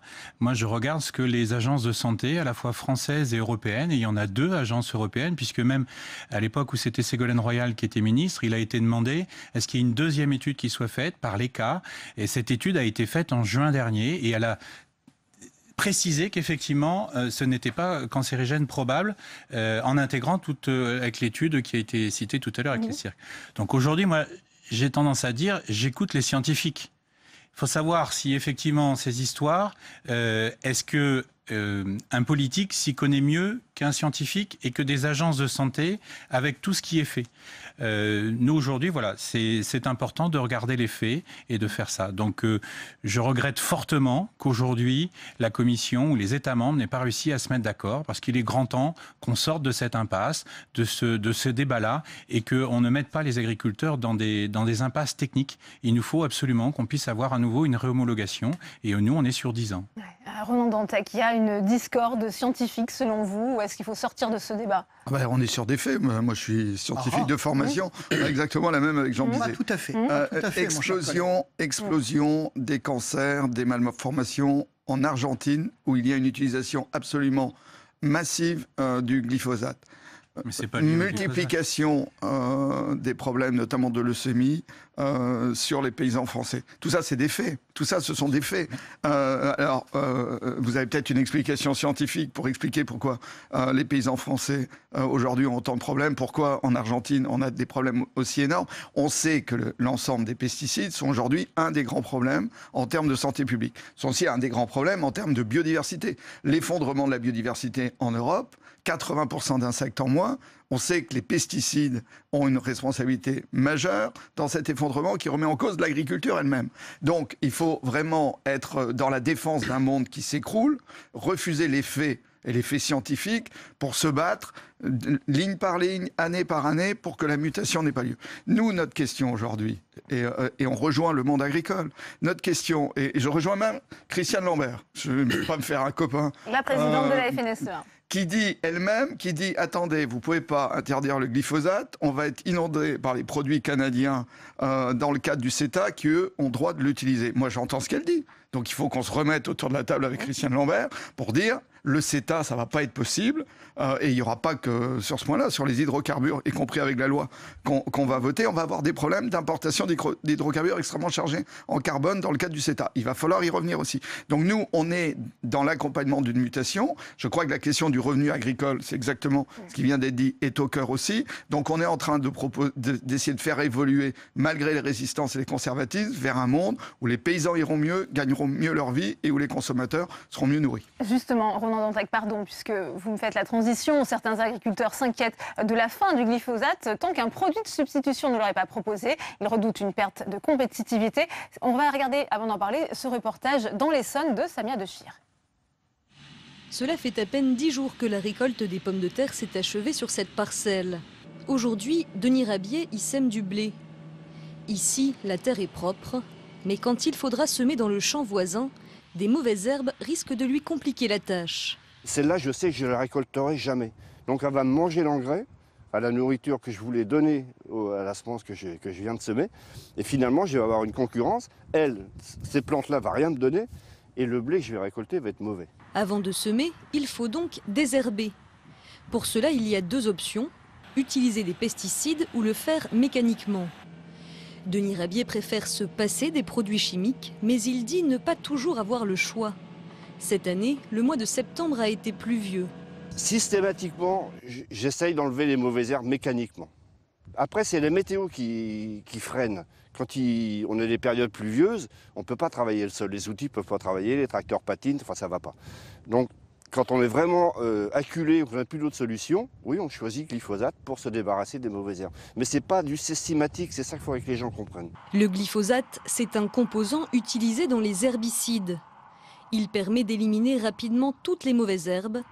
Exemple sur cette parcelle où une seule partie a été traitée au glyphosate. Donc là, je vais vous faire rentrer dans mon local de produits phytosanitaires. C'est un local qui est fermé à clé, interdit au public. Et c'est là qu'on stocke tous les pesticides qu'on utilise. Voilà. Voilà le produit que Denis Rabier utilise pour désherber quand il n'arrive pas à faire autrement. Quand j'en mets 1 litre à l'hectare, ça va me coûter 10-15 euros de l'hectare. D'accord. Là, dans la parcelle qu'on a vue tout à l'heure, où il y avait beaucoup de repousses de blé, je vais prendre la charrue, je vais être obligé de labourer, je vais être obligé de remuer le sol et après je vais semer. Globalement, ça va me coûter 60-70 euros de l'hectare. Donc quand on fait un choix économique, c'est assez vite, hein. On a vite fait le choix. C'est vrai que c'est plus pratique avec du Roundup. Plus pratique, le Roundup est aussi un produit potentiellement dangereux. Pour l'utiliser, les agriculteurs doivent se protéger avec des masques et des gants. Il est même jugé cancérogène par l'Organisation mondiale de la santé. Voilà pourquoi l'Union européenne pourrait l'interdire, une option qui inquiète Denis Rabier. Les pays concurrents qui produisent des céréales, l'Ukraine, le Brésil, les États-Unis, la Russie, l'Australie, ils tournent tous au Roundup. Et bah voilà, on fera plus de Roundup, on aura des rendements qui vont sûrement baisser parce qu'on aura des parcelles sales. Et bah s'il manque du blé, c'est pas grave, on ira le chercher en Ukraine ou en Russie. Et les gens diront rien. Une concurrence jugée déloyale par les agriculteurs, dont beaucoup ont déjà du mal à vivre de leur activité. Denis Rabier, qui travaille seul sur son exploitation, se rémunère en moyenne 800 euros par mois.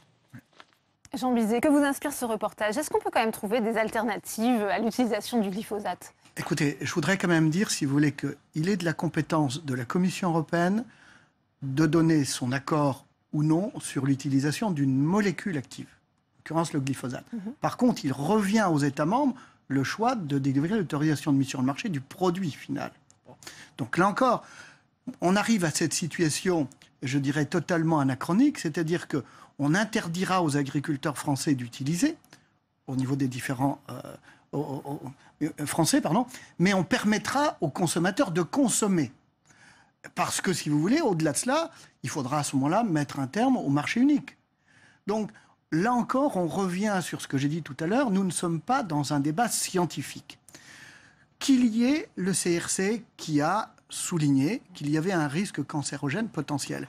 Mais il y a beaucoup d'autres, si vous voulez, produits qui peuvent être cancérigène potentiel. Tout le problème est un J'entends bien, Jean problème Bizet. Est-ce de que dose. vous pensez que les agriculteurs peuvent faire sans glyphosate aujourd'hui? Et bien sûr, il suffit de leur trouver une molécule de substitution, mais ça ne se trouve pas comme ça. Et des pratiques aussi, on peut Mais changer les les pratiques, pratiques. la pratique avec le glyphosate était particulièrement vertueuse, puisque justement, on ne pratiquait plus de labour et on laissait la rhizosphère, si je puis dire, se développer avec les acteurs majeurs de la rhizosphère, qui sont les vers. Et ça a été une vraie révolution avec le glyphosate. Moi, je ne demande pas mieux. Ronan Dantec. Moi, je ne demande pas mieux, si vous voulez, qu'on utilise des molécules de substitution. Mais il faut les trouver. Ça demande plusieurs années. Laurent Pinatel. Non, mais moi j'ai l'impression qu'on est dans un monde hors sol en fait. Le glyphosate, il est dangereux. Les pesticides, c'est dangereux. Les pesticides, ils tuent les paysans et les paysannes. Les pesticides, ils donnent le cancer du cerveau, ils donnent Parkinson, ils donnent l'Alzheimer. Ça, c'est le postulat. C'est pas mes chiffres à moi, c'est la MSA. Donc, je veux dire, il y a des études sérieuses si c'est la MSA. Donc, et aujourd'hui, on est en train de se dire, on va remplacer une molécule dangereuse par une autre molécule dangereuse. Mais où on est dans ce monde, où on a des gens qui sont tellement non informés, qui sont en train de demander, comme le fait M. Thirouin, mais laissez-nous nous empoisonner. Non, mais on est pas bien, là. Expliquez-vous l'augmentation de la durée de la vie. La durée de la vie chez les paysans. Parce que les paysans comme la population. Parce que les paysans fument très peu, parce que les paysans ont une activité physique. Il me semble que courons, bougeons, c'est quelque chose. Que la MSA dit il y a 30% de cancers en moins dans le monde agricole qu'ailleurs. Qui sont liés au fait qu'on fume moins, qui sont liés à l'activité physique plus importante. Pourtant, on utilise les produits phytosanitaires aussi. Oui, malgré ça. Et là, ça compte plus dans ce cas-là. Si, ça compte. Ça coûte dans un sens. Allez-y, Laurent Pinatel. Je finis juste. Aujourd'hui, moi, je trouve surréaliste qu'on arrive à douter de la dangerosité de ces produits.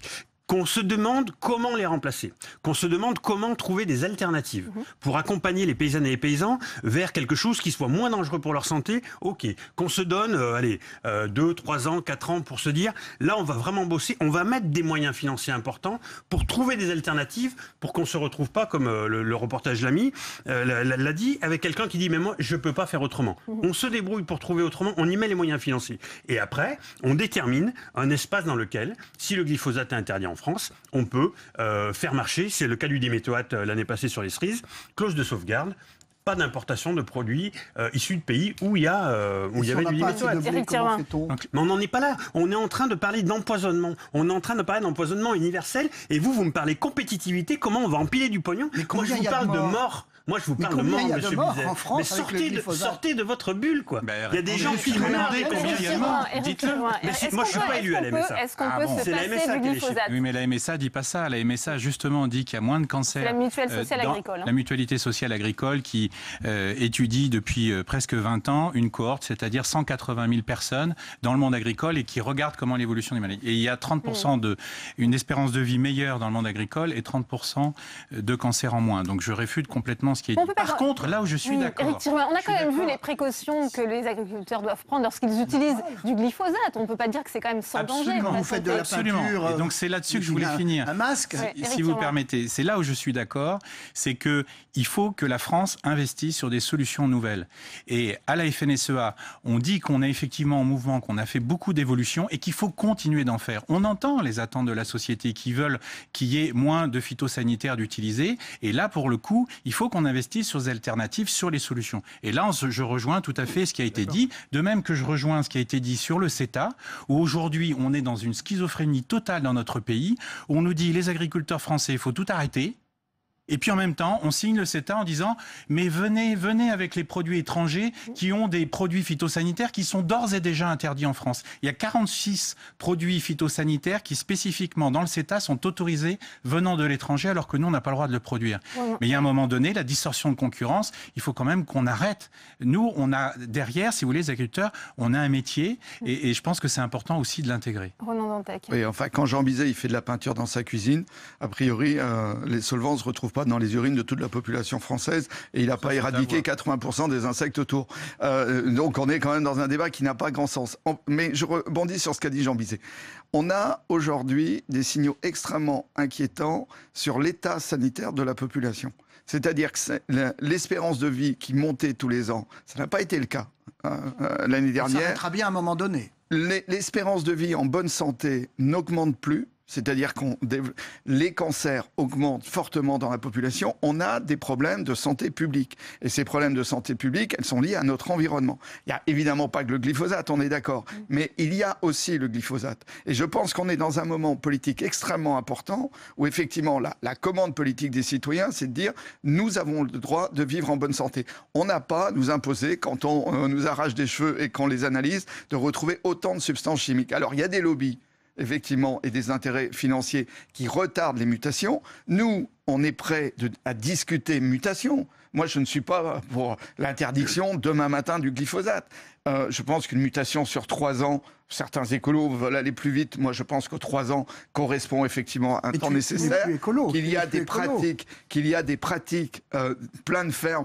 Ouest France, que nous lisons tous les deux, a fait une page entière sur des agriculteurs. Il me semble que c'est en Normandie qui justement se passent de glyphosate sans être des bio absolus. Donc les pratiques existent. On a des problèmes de concurrence à régler. Mais ce problème de santé publique, il est au cœur aujourd'hui.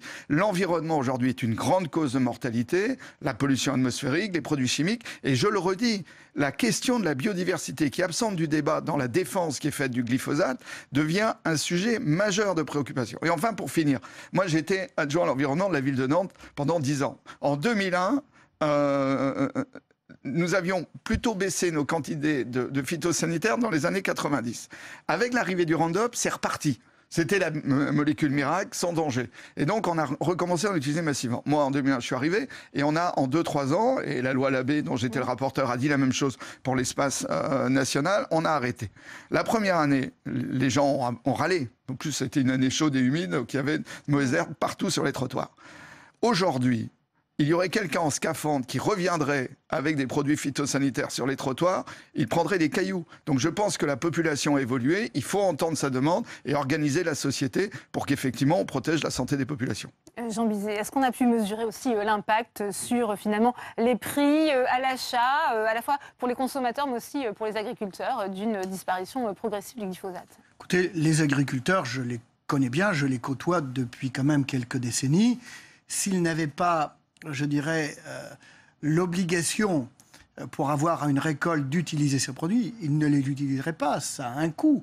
Et si demain, les scientifiques, les entreprises, les agrochimistes trouvent des molécules de substitution... Des pratiques. Pourquoi des molécules? Mais il n'y a pas que la pratique, vous n'allez pas revenir simplement, vous l'avez vu, avec simplement des pratiques d'arrachage. Mais on finance aujourd'hui des pratiques. C'est l'État français qui pratique. Non, mais la modernité, c'est les recherches qu'on est en train de faire. Ronan, autant de passages avec un engin agricole qui fonctionne avec du gazole, c'est rien à voir. D'émissions de CO2 pas de et même de tassement des sols. Mais donc, c'est pas de même nature. Les pratiques vont de concert avec la molécule, mais il faut qu'on arrête de considérer que la nature, eh bien, elle est un véritable jardin. Il y a des prédateurs dans la nature. Il faut, pour protéger les cultures et avoir une récolte, il faut des moyens qui sont des pratiques, nous sommes d'accord, mais il faut des outils, et les outils sont aussi des molécules chimiques. Ouais. Vous, Éric Thirion, vous l'avez chiffré à 2 milliards d'euros, cette interdiction de l'herbicide. Oui, c'est une étude qui a été faite par Ipsos, qui effectivement démontre que à la fois il peut y avoir des économies si on n'utilise pas de glyphosate, puis à la fois il y a des dépenses si on utilise d'autres produits.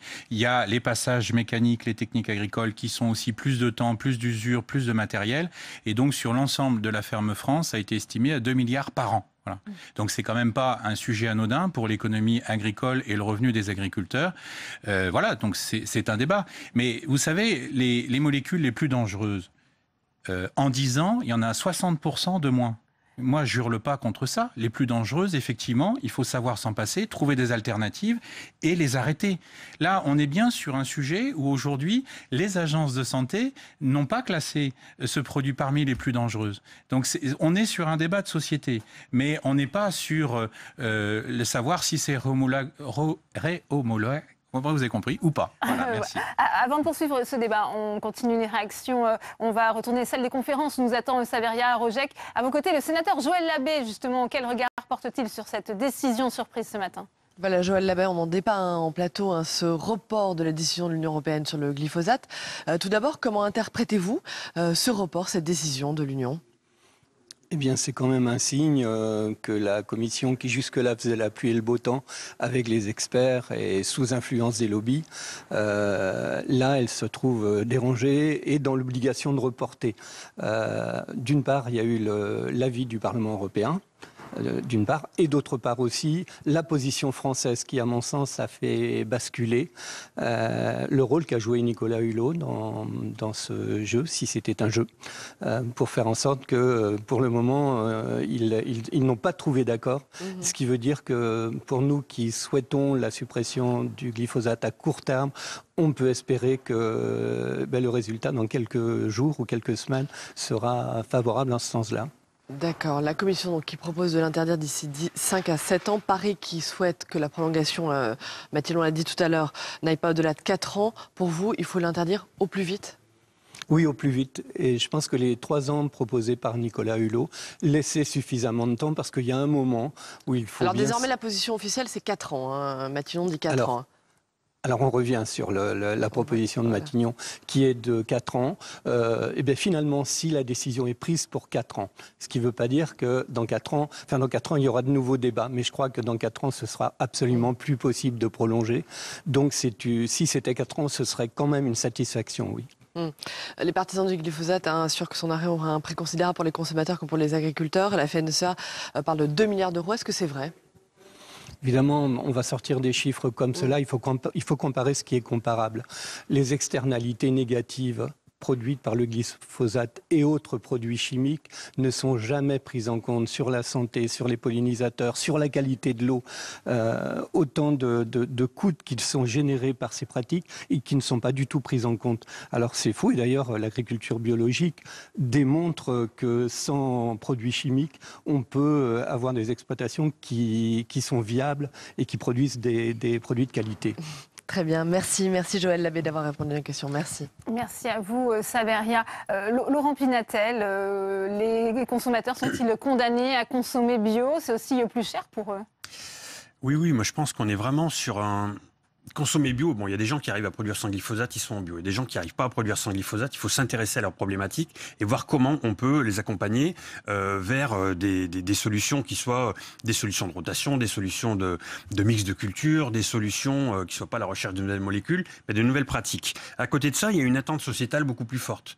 Effectivement, le dossier du glyphosate, il y a 10 ans, il ne serait peut-être pas venu sur la table de cette façon-là, parce qu'il y avait un certain désintérêt des consommateurs et des citoyens, de la société dans son ensemble pour la question agricole. Aujourd'hui, il y a une attention plus accrue, bon, après, l'industrie agroalimentaire y a mis du sien, hein. Scandale après scandale, on a effectivement posé le débat de dire il faut s'intéresser à ce qui se passe avant que ça arrive dans nos assiettes. Alors, est-ce qu'aujourd'hui, c'est avec glyphosate ou bio? Il y a plein de gens entre les deux. Et puis, le bio cher, la transition, c'est un paquet complet sur lequel il faut remettre en perspective les politiques publiques. Les politiques publiques agricoles en France, c'est la politique agricole commune, la PAC. Premier pilier, deuxième pilier, c'est un peu technique. Mais il y a quand même 9 milliards qui arrivent en France aujourd'hui sur l'agriculture. Ces 9 milliards, ils doivent absolument servir à avoir une alimentation de qualité. Et c'est le processus qui est aujourd'hui entamé par le gouvernement sur les états généraux de l'alimentation. Ces 9 milliards, comment on les dirige pour accompagner les paysans d'un point A à un point B? Pour cela, il faut quand même reconnaître que le point A, il pourrait être un peu meilleur et de dire on va améliorer les pratiques. On ne va pas vous laisser ici sans revenu, on ne va pas vous laisser face à une concurrence mondiale exacerbée. Ce que disait Éric Tourmin tout à l'heure, c'est tout à fait vrai. On ne peut pas signer des accords de libre-échange avec des pays qui n'ont pas les mêmes pratiques que nous. On ne signe pas ces accords de libre-échange. Enfin, je veux dire, il y a un paquet complet sur lequel il faut qu'on se penche et il faut absolument accompagner les paysans à sortir de leur dépendance aux pesticides parce que c'est vraiment un problème extrêmement dangereux aujourd'hui. On arrive bientôt au terme de ce débat. Peut-être si vous voulez ajouter quelque chose, Jean Bizet, justement. Rien que le titre de votre émission que j'ai vu sur les slides, au travers de l'interview de Joseph Labbé, c'est marqué glyphosate, le dossier qui empoisonne l'Europe. Vous auriez mis glyphosate, le dossier qui préoccupe l'Europe, on serait déjà dans une nouvelle position, si vous voulez. Et on revient à ce que j'ai dit tout à l'heure, nous ne sommes pas dans un débat scientifique. Nous sommes dans un débat de société et la tyrannie, si vous voulez, de l'émotion publique bien orchestrée par un certain nombre de mouvements et d'ONG fait que nous sommes aujourd'hui dans une situation extrêmement difficile. Alors, bien sûr qu'il faut faire évoluer les pratiques agricoles. Il faut faire évoluer comment dirais-je, la mise en place de nouvelles molécules. Mais attention, si vous voulez, à ne pas, je dirais, mettre les agriculteurs dans une position qui sera extrêmement difficile. Ils sont suffisamment malheureux tout de suite. Je pense que ça fait consensus. On en effectivement, oui, il faut vous accompagner, ces agriculteurs. Je pense que ce qui se joue est tout à fait scientifique, c'est-à-dire que nos sociétés ont eu des gains d'espérance de vie très importants par les progrès de la médecine, et on voit que ces gains sont aujourd'hui rognés par les atteintes environnementales, et que donc la question environnementale est au cœur, et elle n'en sortira pas pour des raisons purement scientifiques. Après, sur le monde agricole, je crois qu'on est tous préoccupés par l'avenir du monde agricole. Ce qui se joue derrière le modèle agricole, c'est la réaugmentation du nombre d'actifs agricoles. Parce que le bio qui se développe, par exemple, beaucoup en Loire-Atlantique, aujourd'hui, c'est 20-25% des paysans. Et même les rapports de force syndicaux sont en train de changer, ce qui explique aussi que certains syndicats ne veulent pas que l'on transfère trop d'argent du pilier 1 vers le pilier 2, parce que c'est beaucoup plus, demain, de paysans bio qui votent pour les chambres d'agriculture. Donc on est dans cette mutation démographique de l'agriculture. Demain, c'est plus d'agriculteurs qui répondent aux enjeux de santé, de nourriture et d'environnement. Très rapidement pour conclure, Éric Thirouin. Oui, non, je voudrais quand même dire qu'à la FNSEA, il y a plus de producteurs bio que dans la moyenne nationale. Donc, je ne sais pas à quoi vous faisiez référence. Donc, il fallait soutenir le transfert vers le pilier 2, alors. Effectivement, je pense qu'il y a une évolution à faire. Il faut répondre aux attentes de la société. Et nous, on appelle au gouvernement de nous aider à trouver des solutions. Parce que ce qui est important, c'est de trouver des solutions alternatives pour l'agriculture et pour répondre à tout ça. Alors que là, on nous conduit sur des interdictions aveugles qui font fi des agences de santé. Et là, ça s'appelle une impasse.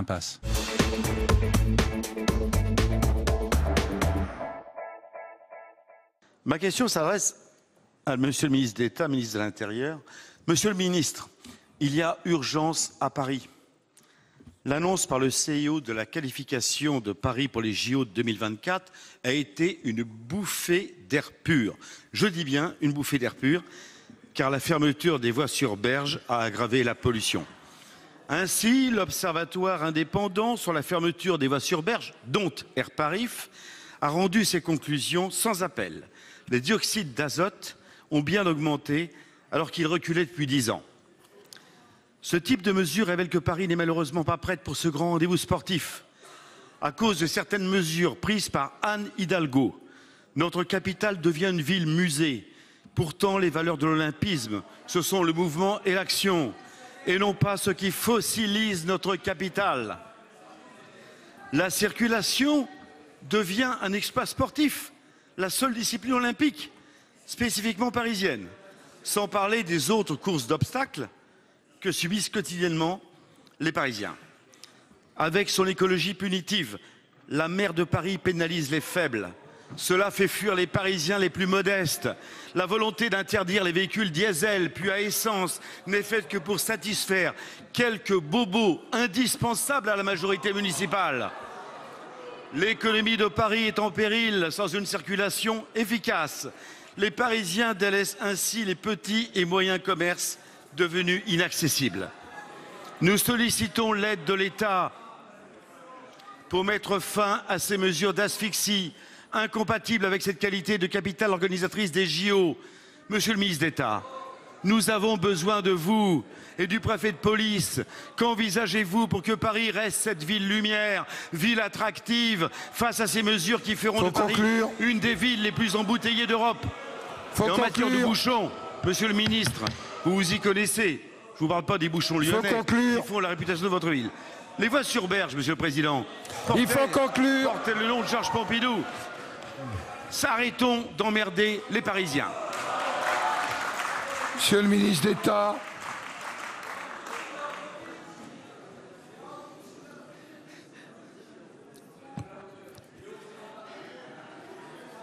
Oui, Monsieur le Président, Mesdames et Messieurs les sénateurs et sénatrices, Monsieur le sénateur Charon, vous auriez posé cette question à l'ancien maire de Lyon. Il aurait pu vous répondre. Mais aujourd'hui, le ministre de l'Intérieur est un peu, si je puis dire, démuni, dans la mesure où une loi du 28 février 2017 a conféré les principales compétences en matière de voirie à la mairie de Paris. Et donc, le préfet de Paris peut aujourd'hui faire un certain nombre de remarques, mais sauf sur les axes, on va dire, stratégiques, il est aujourd'hui démuni.